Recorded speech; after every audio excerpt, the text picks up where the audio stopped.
నమస్కారం గురుగారు. నమస్కారం అమ్మా. గురుగారు, ప్రతి ఒక్కరికి కూడా జన్మదినం అనేది సంవత్సరంలో ఒక్కసారే వస్తుంది.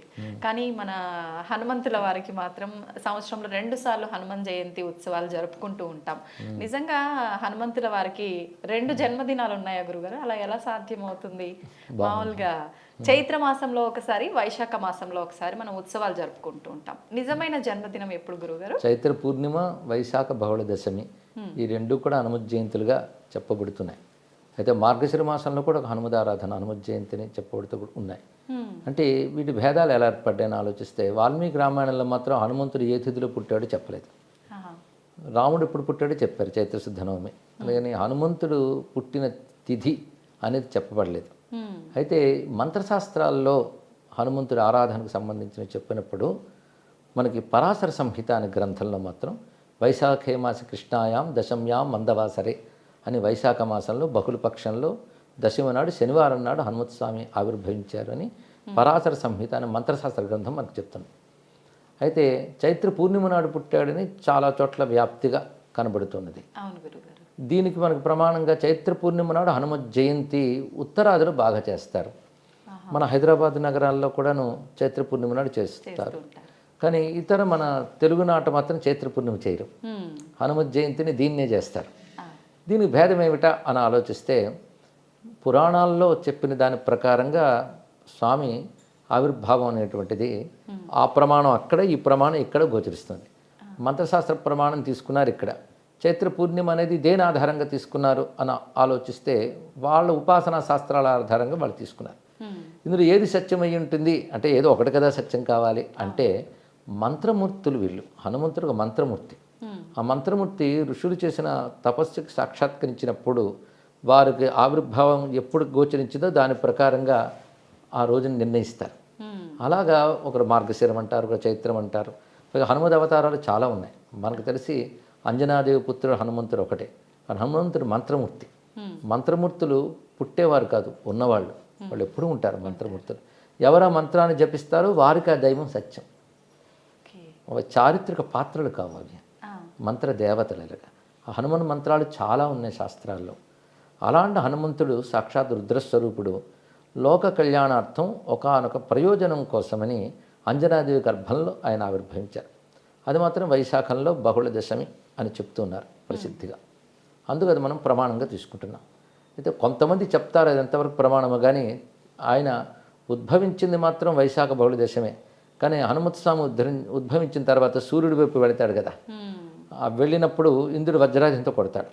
దానితో హనుమంతుడు మూర్ఛితుడై పడిపోతాడు. అంత వజ్రాయుధం కూడా ఆయన ఏం చేయలేకపోయింది. అప్పుడు మూర్ఛితుడై పడిపోగానే వాయుదేవుడు తన పుత్రుడికి ఇలా జరిగిందని చెప్పి స్తంభింపజేస్తాడు వాయుని. అప్పుడు బ్రహ్మదేవుడు వచ్చి హనుమంతుడిని, పసిగా ఉన్న హనుమంతుడిని ఒళ్ళో పెట్టుకుంటాడు. తర్వాత ఆయన చెయ్యి తీసి నిమరగానే హనుమంతుడికి మెలకు వస్తుంది.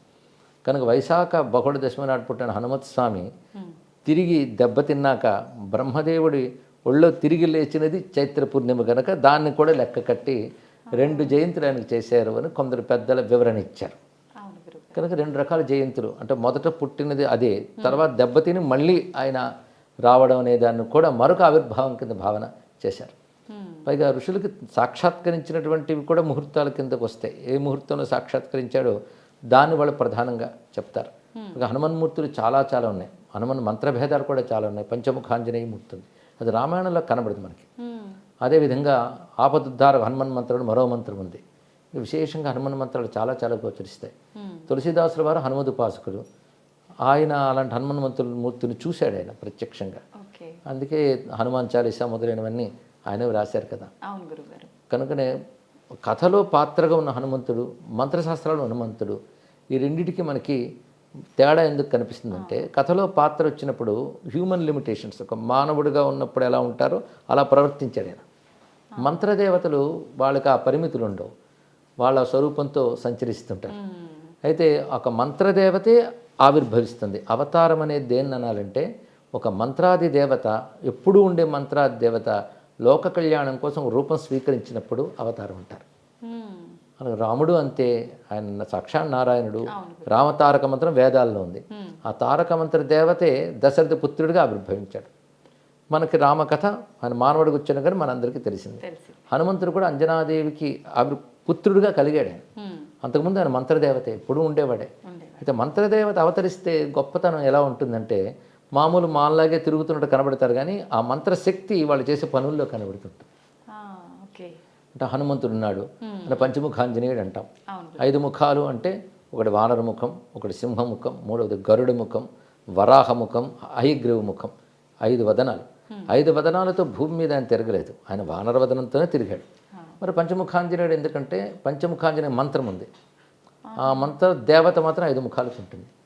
ఆయన హనుమంతుడిగా వచ్చినప్పుడు మామూలు వానర వదనంతోనే ఉన్నాడు, కానీ ఆయన చేసిన పనుల్లో ఈ 5 దేవతా లక్షణాలు కనబడతాయి. అవునా గురువు గారు? అంటే వానరుడు పుట్టుకతోనే వానరుడు. ఇక నరసింహ స్వరూపం అంటే రాక్షస సంహారం చేసినప్పుడు ఆయన నరసింహుడిలాగా విజృంభించాడు. గరుత్మంతుడి స్వరూపం అంటే ఆయన వేగంలో ఎగిరేటప్పుడు గరుత్మంతుడు కూడా ఎందుకు పనికిరాడన్నారు. అందుకు గరుత్మంతుడి స్వభావం కూడా ఆయన చూపించాడు. అలాగే వరాహస్వామి స్వభావం కూడా చూపించాడు. వరాహస్వామి సముద్రంలో మునిగిపోయిన భూమిని ఉద్ధరించాడు. అలాగే హనుమత్స్వామి శోక సముద్రంలో సీతమ్మను ఉద్ధరించాడు. ఉద్ధరించడమే వరాహతత్వం, అది ఆయన పనులు అది చూపించాడు. హయగ్రీవ స్వామి అంటే సర్వవేదముల యొక్క మూర్తి, ఆయన జ్ఞానం. హనుమంతుడు కూడా అంత గొప్ప జ్ఞాని, అందుకే అక్కడ హయగ్రీవ లక్షణం చూపించాడు. అంటే ఒక మంత్రదేవత అవతరించినప్పుడు ఆ మంత్ర లక్షణాలు చూపిస్తాడు అనమాట. అలా హనుమంతుడు అంటేనే ఆపదుద్ధారకుడు, ఆపదల నుంచి ఉద్ధరిస్తాడు, కార్యసిద్ధి ప్రదాత. ఇలాగ హనుమంతుడి మంత్ర విశేషాలు సుమారు ఒక 27 మంత్ర విశేషాలు ఉన్నాయి. 27 మంత్రమూర్తులు సుందరకాండలో మనకు గోచరిస్తారు, ఆయన చేసిన పనుల్లో కనబడతారు. కానీ మంత్రదేవతలు అవతరించినప్పుడు మంత్ర లక్షణం వాళ్ళ చేతల్లో చూపిస్తారు. అందుకే మనం చేతలు వింటూ ఉన్నా చదువుతూ ఉన్నా ఆ మంత్రశక్తి మనకు వస్తుంది. అందుకే హనుమత్ కథ, రామకథ కేవలం ఒక ఉత్తమ పురుషుల కథ మాత్రమే కాదు, అది మనం పారాయణం చేయడం వల్ల మహిమను చూస్తున్నాం. మహిమ మంత్రం వల్ల వస్తుంది. అంటే ఆ మంత్రము అవతరించి చేసే పని వల్ల అది మనం చదువుతూ ఉండడం వల్ల మంత్రశక్తి ప్రభావం మనపై చూపించి మహిమ కనబడుతుంది. హనుమత్ స్వామి యొక్క జయంతి విషయంలో ఇటువంటి 2 భేదాభిప్రాయాలు ఉన్నాయి. అయితే ఈ మీమాంసల కంటే ఎవరు ఏది ప్రమాణంగా ఆ జయంతిని చేసినప్పటికీ వారికి ఆ ఫలితం లభిస్తుంది కనుక 2 చేసుకోవచ్చు కూడా, తప్పేం లేదు. అయితే పరాశర సంహిత మంత్రశాస్త్ర ప్రకారం మాత్రం వైశాఖ బహుళ దశమని స్వీకరిస్తాం. అంటే ఈరోజు మనం మాట్లాడుకుంటున్న ఇది దాని గురించే, అందుకే వైశాఖ బహుళ దశం మనం స్వీకరించామన్నమాట. అయితే హనుమత్ స్వామిని ఉపాసించడం, ఆయన నామాన్ని స్మరించడం, ఆయన కీర్తిని మనం స్తుతించడం, ఇవన్నీ ఒకవైపు అయితే హనుమంతుని వ్యక్తిత్వాన్ని పరిశీలించడం చాలా అవసరం. హనుమంతుడి వ్యక్తిత్వాన్ని మనం పరిశీలించినట్లయితే అది నేటి యువతకి చాలా ముఖ్యమైన అంశం. స్వామి వివేకానంద ఒక మాట అంటాడు అప్పట్లోనే, భారతీయ యువత హనుమంతుడిని ఆదర్శంగా తీసుకోవాలి అని. ఎందుకంటే ఒక పర్సనాలిటీ ఎలా ఉండాలి అనేది హనుమంతుడిలో చూడాలి. ముఖ్యంగా శారీరకంగా గొప్ప బలవంతుడు, అది కావాలి కదా. ఫస్ట్ ఫిజికల్ ఫిట్నెస్ చాలా ముఖ్యం, అది మన ఆదర్శంగా తీసుకోవాలి. దానికి తగ్గ క్రమశిక్షణ, ఉరికిన శరీరం బలంగా ఉండాలంటే సరిపోతుందా, దానికి తగ్గ క్రమశిక్షణ, యోగము అవన్నీ ఉండాలి. హనుమంతుడు ముందు శారీరక బలం, రెండవది బుద్ధి బలం. హనుమంతుడు గొప్ప జ్ఞాని. హనుమంతుడు మాట విని రామచంద్రమూర్తి ఆశ్చర్యపోతాడు, ఇతడు బాగా చదువుకున్నాడు, అనేన బహుధాశ్రుతం, అనేక జ్ఞానం శాస్త్రములు తెలిసి. అంటే మాట బట్టే అతను ఏం చదువుకున్నాడు చెప్పారంటే రాముడు ఇంకెంత గొప్పవాడో ఆలోచించండి ఇక్కడ. హనుమంతుడి మాట బట్టి ఇతడు 4 వేదాల్లో నిష్ణాతుడు, సర్వశాస్త్రముల్లో పారంగతుడు, రాజనీతి తెలిసినవాడు అని అప్పుడే రాముడు పోల్చుకున్నాడు. హనుమంతుడు ప్రతి ప్రవర్తనలో అతని జ్ఞానం కనబడుతుంది. అందుకే సీతమ్మతో హనుమంతుడు మాట్లాడుతూ ఒకటి అంటాడు, హనుమానతి విఖ్యాతో లోకే స్వేనైవ కర్మణ, నా పనుల వల్ల నాకు హనుమంతుడిని పేరు వచ్చిందమ్మా అన్నాడు ఆయన. అంటే హనుమాన్ అంటే జ్ఞానవాన్ అని అర్థం, గొప్ప జ్ఞాని, గొప్ప మాటకారి అని అర్థం. హను అంటే దవడలు, మంచి దవడలు ఉన్నవాడంటే గొప్పగా మాట్లాడతాడని అర్థం. ఆయన తల చాలా గొప్పదండి అంటే అర్థం తల గొప్పదని కాదు, జ్ఞానం గొప్పదని అర్థం.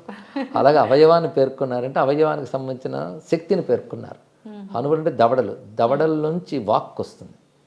అందుకే వేదమంత్రాల్లో కూడా వాక్కు గురించి చెప్తూ అధరాహను పూర్వ రూపం, ఉత్తరాహను ఉత్తర రూపం, వాక్ సంధానం జిహ్వా సంధి అనే మంత్రం వస్తుంది. ఉపనిషత్తుల్లోనే వస్తుంది. ఇక్కడ అంటే అరణి అని ఉంటుంది, మథనం చేస్తారు యజ్ఞాగ్ని, కిందన ఒక చెక్క పెడతారు, పైన ఒక చెక్క పెడతారు, మథనం చేస్తే అగ్ని వస్తుంది. అలాగే కింద దవడ పై దవడ మధ్యలో 4 అనుసంధానం, దాని నుంచి పుట్టిన అగ్ని వాక్కు అని చెప్పారు. కానీ హనువుల నుంచి పుట్టే వాక్కుని హనుమాన్ అన్నారు. హను అంటే దవడల, అందుకే వాక్కు ఆయన దగ్గర ఉన్న గొప్ప విషయం. వాల్మీకి కూడా హనుమంతుడి గురించి చెప్పాడు, వాక్యకోవిద అన్నాడు. గొప్ప మాట్లాడతారు అంటే గొప్పగా మాట్లాడంటే అర్థం మాట్లాడగలిగితే జ్ఞానం ఆయన దగ్గర ఉంది అర్థం. కనుక వాక్ అంటే జ్ఞానం వ్యక్తీకరింపబడితే వాక్ అవుతుంది. హనుమాన్ అంటే జ్ఞానవాన్ అని అర్థం. ఓకే. కానీ హనుమాన్ అంటే జ్ఞానస్వరూపుడు. ఈ రహస్యం తులసీదాసుకు తెలుసు కనుకనే జయ హనుమాన్ జ్ఞానగుణ సాగర్ అన్నాడు. కానీ హనుమంతుడి దగ్గర ఉండేది రెండవది జ్ఞానం, శారీరక బలంతో పాటు. అది మూడవది ఏమిటి అంటే జ్ఞానాన్ని వినియోగించే పద్ధతి. జ్ఞానం ఊరికని తెలుసుకుంటే ఏం లాభం, అది వినియోగింపబడాలి. అంటే ప్రవర్తనలో కనబడుతుంది, ఎక్కడెక్కడ ఎలా ప్రవర్తించాడు, కార్యాన్ని ఎంత సానుకూలపరుస్తాడు, ఇవన్నీ కూడా చూపిస్తాడు. అది మూడవది. ఇక నాలుగవది ఉపకార బుద్ధి. హనుమంతుడు ఏది తన కోసం చేసుకోలేదు. రాముడిని ఆశ్రయించిన వాళ్ళందరూ వాళ్ళ ప్రయోజనాలు రాముడి నుంచి పొందారు, కానీ హనుమంతుడు ఏది ఎవరిని అడగలేదు, పొందలేదు, తాను అందరికి ఇచ్చాడు. అదే మెచ్చుకున్నాడు వివేకానంద. మనలో అటువంటి ఉపకార బుద్ధి, త్యాగ బుద్ధి ఉండాలి. లోకక్షేమం కోసం పనిచేశాడు ఆయన. రామకార్యం అంటే లోకక్షేమమే. పైగా ఇన్ని ఉంటూ కూడా అహంకారం ఎక్కడ లేదు హనుమంతుడి దగ్గర.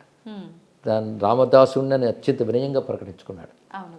అన్ని గొప్ప లక్షణాలు. అలాంటి లక్షణాలు 8 తీసుకుని హనుమంతుడు 8 లక్షణాలు చెప్పారు మన వాళ్ళు.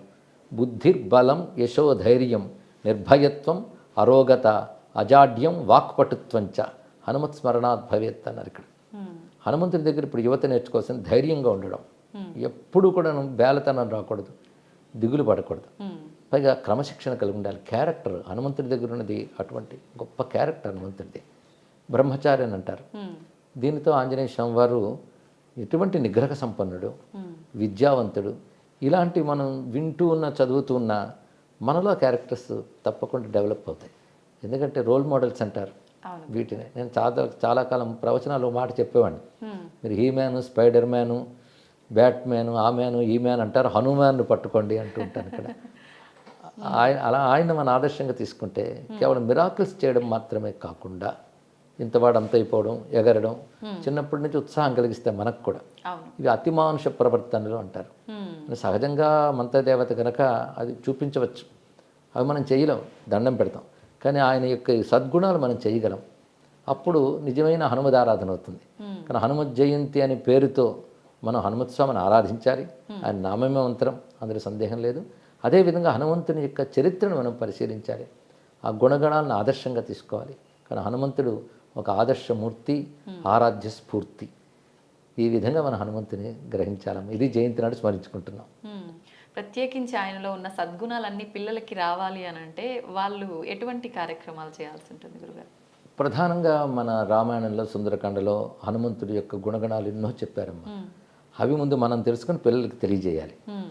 తెలియజేసి పైగా హనుమంతుడు అంటే పిల్లలకు కూడా చాలా ఆసక్తి. అవును గురుగారు. అసలు భారతదేశంలో ఉన్న ఆలయాలు స్టాటిస్టిక్స్ తీస్తే ఎక్కువ గుడులు ఉన్న దేవుడు అంటే హనుమంతుడు. ఆయన తర్వాత గణపతిని చెప్పారు, కానీ హనుమంతుడే ప్రధానం మన దేశంలో. అది విశేషం. ముఖ్యంగా ఛత్రపతి శివాజీని తీర్చిదిద్దిన సమర్థ రామదాసు హనుమద్ ఉపాసన చేత ఆయన సిద్ధపురుషుడయ్యి ఛత్రపతి శివాజీని తీర్చిదిద్దాడు. ఆయన ఈ దేశం ఆసేతు సీతాచలం పర్యటించి కొన్ని వందల హనుమదాలయాలు నిర్మాణం చేశారు. అవి ఇప్పుడు ప్రసిద్ధి చెంది ఉన్నాయి. ఆయన మహారాఠాకి చెందినటువంటి వారు, కానీ దేశమంతా కూడా పాదసంచారం చేసి ఈ దేశం బాగుండాలంటే మళ్ళీ హనుమత్ స్ఫూర్తి రావాలనే ఉద్దేశంతో ఆయన హనుమదాలయాలు చాలా పెట్టారు. అది కూడా మనకు పెద్ద కారణమైంది. రెండవది మళ్ళీ తులసీదాస్, అక్బర్ కాలం నాటివాడు తులసీదాస్.